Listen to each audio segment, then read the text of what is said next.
Welcome back, listeners, to the Mindful Living podcast with your host, Sana.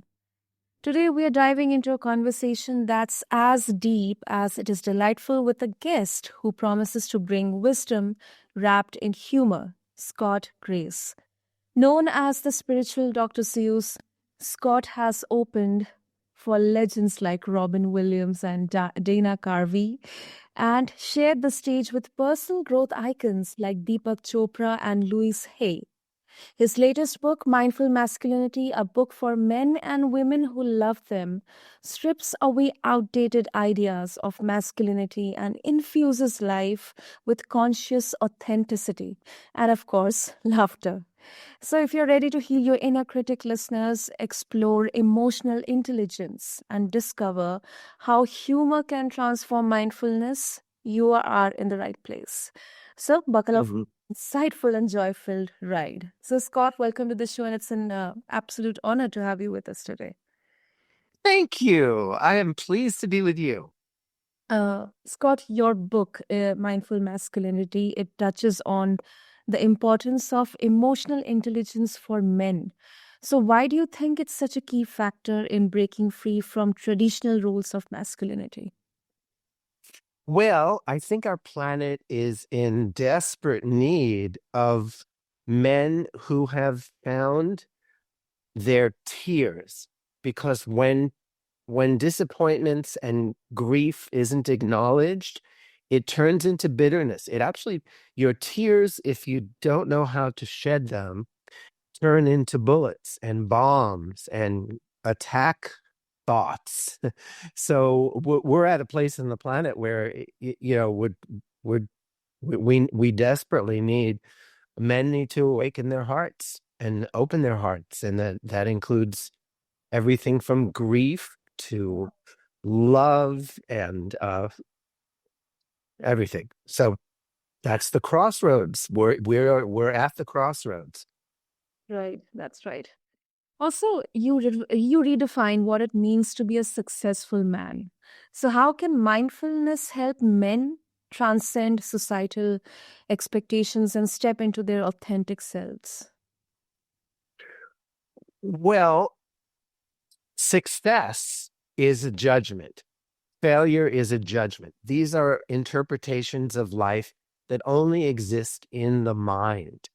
Mm. And what I help men and women do is to become mindful of their mind's tendency to interpret everything as good, bad, right, wrong, success, failure. It's eating from the tree of the knowledge of good and evil. And once you eat from that tree, you get stuck in your head. And there's only one other place you can be in your anatomy, and that is the heart. And so I try to model what it could be like for a man to be in his heart. It's hard work for me as well as my clients. It's not easy to undo millennium of programming. Yeah, I agree. I agree. Okay, now moving on to healing the inner critic. Scott, you have shared some hilarious stories about your own mistakes. How do you approach healing the inner critic with humor and self-compassion? Yes. Well, self-compassion is the most important part. Not everybody is ready to laugh at their inner critic, or even to see it in action. I personally like to rhyme. I grew up on an author, Dr. Seuss, and he has these children's books in which he makes these silly rhymes. And so I've become the Dr. Seuss for adults who are on a path of becoming more mindful. So as far as what my Dr. Seuss, says about the inner critic, he says, the critic will travel with you on this earth and be your companion for worser or worse. It pretends it's your friend, your bestest amigo, and it pours on the guilt. That's the beverage of ego. It's there to protect you, to help you be strong. So it has to remind you you're doing it wrong. You're weak and you're lazy and you don't have a clue. That's your drill sergeant critic trying to motivate you. The critic wants you to be all you can be, so it gives you these pep talks all day and for free. Oh, the places you'll go and the guilt trips you'll travel as the critic plays judge and bangs down on its gavel. But you always can. I'm just going to go on a little longer. I'm not going to do the whole thing because it's 7 minutes long. But you always can get some relief from your shame by projecting it onto the others you'll blame. For that is the critic at its beastiest best. It nurses its grievances close to its chest. Republicans, liberals, your parents, your ex. The world is just teeming with folks to correct. If only these fools could conform to your ways, you could get on with life without further delays. So I'll stop there. And isn't it nice to become aware of the critical voice inside you by hearing like a childlike, humorous, playful rhyme? It's such a safe, easy way to start to look within. It's an invitation to become mindful of the voice of sabotage.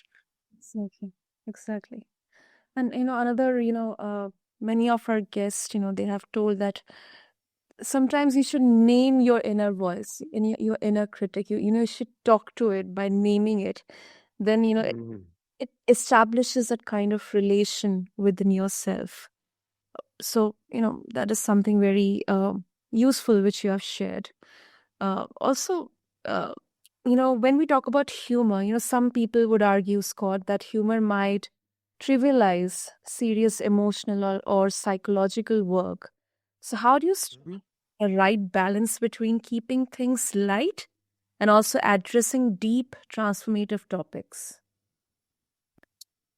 Well, humor has its place, but it's like super glue. You want to apply it only a little bit here and there. When people are in trauma, I very rarely address it with humor. When they're in their vulnerability and they're experiencing their rawness of their pain, it's not a time for humor. But when they take a breather and they step back, it's more of an art than a science. I don't have a technique for it, but I also like to do self-revelatory humor where I describe my relationship with, let's say, the inner critic. I'll give you a taste of that. I've done a lot of drugs and had addictions up the wazoo. And one day I realized that I was doing all these substances because I was seeking relief from my biggest addiction of all, which I call criticism. The addiction to seeing myself and life through dark pair of sunglasses, never good enough. And when I realized that that was the biggest addiction, I looked around for a 12-step program Okay. so I can handle my core issue. And I couldn't find any. So I started my own and I call it Critaholics Anonymous.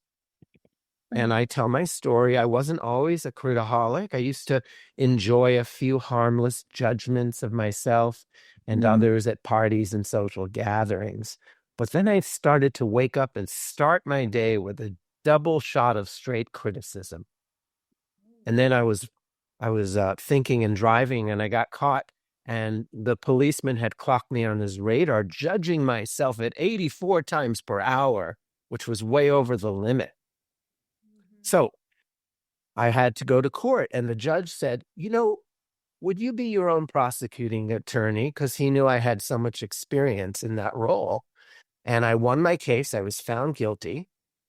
And the judge let me off with a visit to a hospital that specialized in two diseases that he suspected that I had, chronic critique syndrome, and Okay. anal eyes, which is a disease of the eyes where you just seem to analyze everyone and everything, especially yourself. And so the doctors were blunt. They said, you belong on the critical list.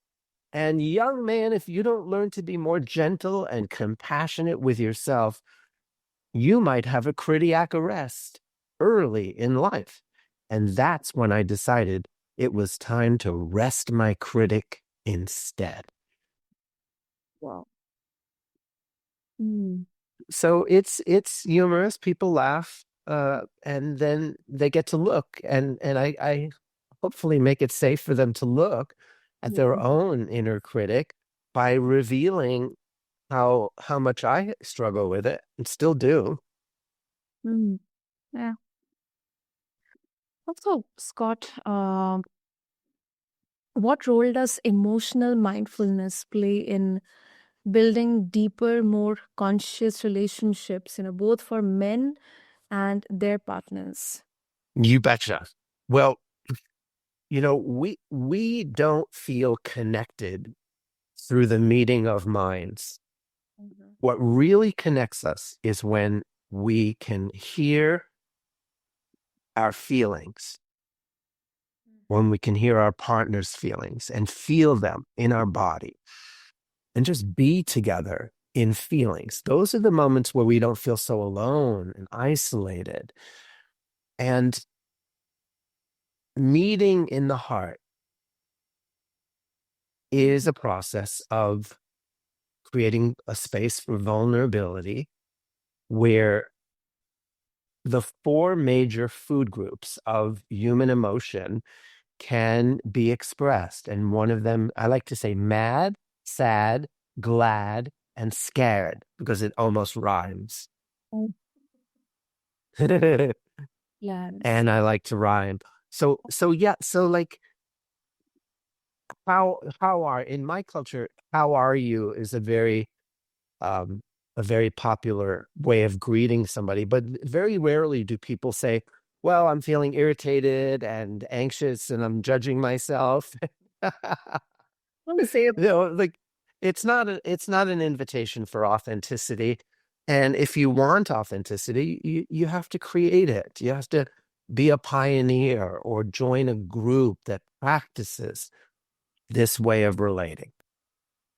true, true, true. But a lot of people in my world like to get to the joy, and so they think that the way to get to the joy is to choose Mhm. joy and not feel the three other messy emotions. But it really cancels out joy when you start to censor feeling your sadness, your grief, your anxiety or your fear. There's so much judgment, especially around men.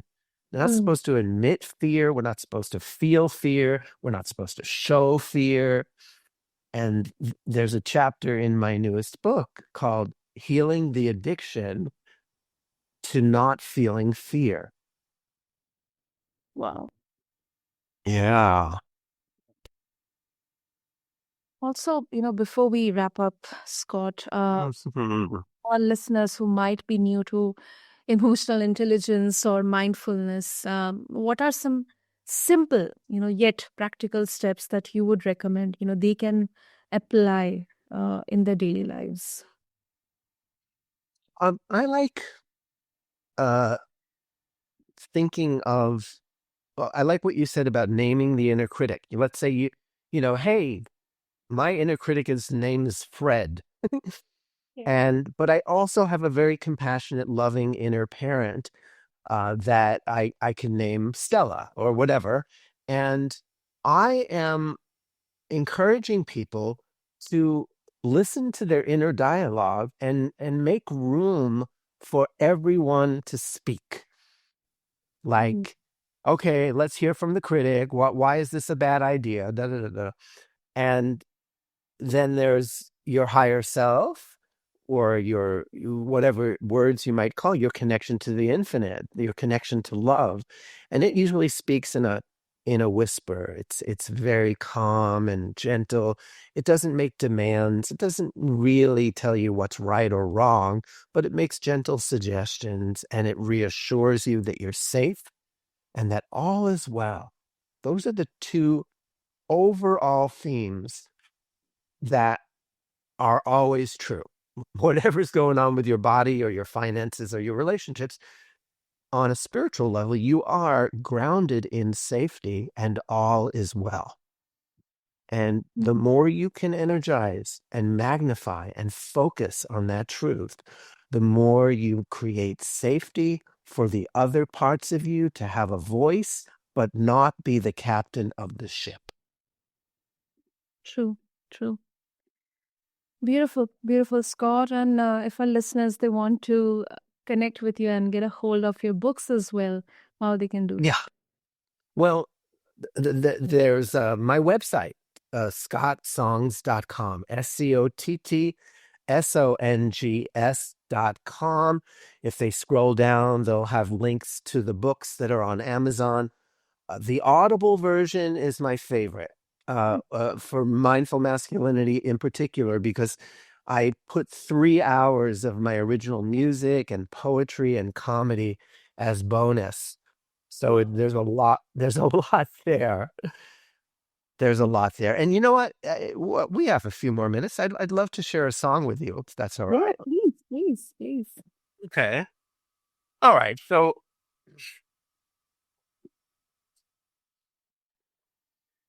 this is one of the songs I wrote in 1994, Yeah. and it's still very relevant today for me and for many people. I was sold a storyline. Life is rough, so get tough. Go out and take what is mine. Stay in control. Show the upper hand.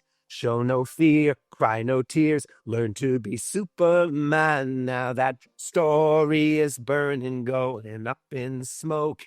Can't live it any longer 'cause I'm being choked. In the pitch black night, I'm looking for my heart. The light may be coming, but I'm still in the dark. Moving out the old, bringing in the new, and walking through the fire between the two. Moving out the old, bringing in the new, and walking through the fire between the two. What am I doing here? What are my dreams? Should I be flowing with the current or be rowing upstream? Is there an end to these cycles of pleasure and pain? Does my joy need my sorrow? Does the sun need the rain? Moving out the old, bringing in the new, and walking through the fire between the two. Moving out the old, bringing in the new, and walking through the fire between the two. All of these years, prisoner of my fears, and I've been hiding my heart to bear it, like I've been hit in my stomach's pit, and I haven't come up for air yet. But as I take my first breaths, my heart is put to the test. There's a lot of emotions to feel. Sometimes it cuts like a knife, but I'm committed to life. And I know that the blade is slicing to heal, leaving what is real. Moving out the old, bringing in the new, and walking through the fire between the two. Moving out the old, bringing in the new, and walking through the fire between the two. Wow, wow, Scott. Well, that was so upbeat and so peppy, but but so simple and so relatable, so inspiring. Thank you so much. I forgot there was a verse I completely forgot. Let me say it. The verse is, My soul is passing through the in-between, like when you know that you're dreaming, but you're still in a dream. An old caterpillar is about to die. Does it know it's becoming a butterfly? Wow. Yeah, Wow. That is so symbolic. yeah, Lovely. Lovely, Scott. You know, yes. it's so delightful to conclude the conversation like this. Really, really, uh, I mean, I have been so much inspired and it was so warmth, so heartwarming to have this conversation, Scott. Thank Mm. you so much for gracing us with your presence and sharing a few of your gifts with us. And I would really encourage all of our listeners to refer to the show notes if you wish to explore more and more gifts and resources shared by Scott. Um, and Scott, thank you. Thank you once again for such an insightful and enlightening conversation. Oh boy, thank you. It's amazing what can happen in a half an hour. Absolutely. Great, great, great listeners. So, as Scott shows us, personal growth doesn't always have to be serious. It can be also fun and with laughter, with merrymaking, and it can be harmonious as well. As Scott, he shared such a beautiful gift with us through his song. And don't forget to grab his book, Mindful Masculinity. Check out his uplifting songs on YouTube. You just heard one of him. And also explore his unique way of combining humor and transformation. Until next time, keep living mindfully and laughing wholeheartedly. Thanks for tuning in to the Mindful Living listeners. Thank you.